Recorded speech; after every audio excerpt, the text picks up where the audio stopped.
Cahyani dari Universitas Sultan Ageng Tirtayasa, Prodi Pendidikan Biologi Angkatan 2020, kelas 1C, kelompok 6.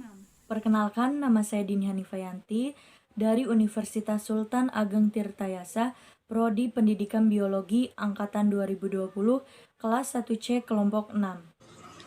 Perkenalkan, nama saya Fatmala Riyasari dari Universitas Sultan Ageng Tirtayasa, Prodi Pendidikan Biologi Angkatan 2020, kelas 1C, kelompok 6. Perkenalkan, nama saya Hoirun Anissa dari Universitas Sultan Ageng Tirtayasa, Program Studi Pendidikan Biologi Angkatan tahun 2020, kelas 1C, kelompok 6. Perkenalkan, nama saya Indah Fitri Rahmawati dari Universitas Sultan Ageng Tirtayasa, jurusan Pendidikan Biologi Angkatan 2020, kelas C, kelompok 6. Perkenalkan, nama saya Sylvia Zulfalaila dari Universitas Sultan Ageng Tirtayasa, Prodi Pendidikan Biologi Angkatan 2020, kelas 1C, kelompok 6. Jenis-jenis alat laboratorium.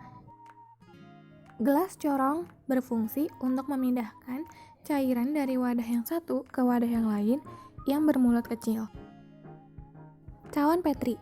Cawan Petri berfungsi sebagai wadah untuk membiarkan sel dan untuk mengeringkan bahan sampel. Tabung reaksi. Tabung reaksi berfungsi untuk memanaskan zat atau larutan dalam jumlah yang sedikit dan untuk mengembangkan mikroba. Gelas arloji. Gelas arloji digunakan sebagai wadah untuk zat yang akan ditimbang. Pengaduk kaca berfungsi untuk mengaduk larutan yang ada di dalam gelas kimia sehingga larutan tersebut dapat terlarut. Labu Erlenmeyer berfungsi untuk menampung bahan kimia sementara. Gelas piala atau beker glass. Beker glass berfungsi sebagai wadah zat cair atau larutan saat melakukan kegiatan praktikum. Cara penggunaannya yaitu diletakkan pada permukaan yang rata. Kemudian, zat cair dituangkan secara perlahan. Untuk cara perawatannya yaitu dicuci menggunakan sabun dan air mengalir. Setelah kering, simpan pada rak khusus alat-alat kaca. Labu Geldal. Labu Geldal berfungsi untuk mendestruksi bahan makanan pada penentuan kadar protein. Labu iodium berfungsi untuk mereaksikan zat yang pada umumnya menghasilkan iodium. Cara penggunaannya yaitu larutan atau cairan dimasukkan ke dalam labu supaya dapat bereaksi. Tutup sampai tidak ada gelembung udara. Cara perawatannya yaitu harus dicuci menggunakan air dan sabun. Setelah kering, simpan pada rak khusus alat-alat kaca. Botol penetes. Botol penetes berfungsi sebagai tempat menyimpan cairan indikator, cairan pewarnaan, dan cairan lainnya. pH meter berfungsi untuk mengukur kadar asam atau pH dalam suatu larutan. Cara penggunaannya yaitu ujung elektrode dicelupkan ke dalam larutan atau zat cair, lalu tunggu hingga angkanya berhenti. Cara perawatannya yaitu menyimpan pH meter dalam box setelah digunakan. Neraca analitik berfungsi untuk mengukur massa pada suatu zat. Luxmeter berfungsi untuk mengukur besarnya intensitas cahaya pada suatu tempat. Stopwatch. Stopwatch berfungsi untuk menghitung waktu dalam ukuran detik. Mikrometer digital berfungsi untuk mengukur panjang. Cara penggunaannya yaitu objeknya harus ditempelkan pada sebagian poros tetap, lalu lihat hasilnya pada layar. Untuk cara perawatannya harus selalu dibersihkan dan simpan pada tempat yang aman. Atmometer berfungsi untuk mengukur kecepatan penguapan air. Atmometer digantungkan di tempat yang akan diselidiki. Termometer laboratorium fungsinya untuk mengukur suhu. Cara membersihkan dan merawatnya cukup mudah. Menggunakan kain bersih untuk membersihkannya. Jika ada noda, menggunakan kain yang direndam air dan deterjen. Tirometer fungsinya untuk mengukur intensitas radiasi yang dipancarkan oleh benda yang sangat panas.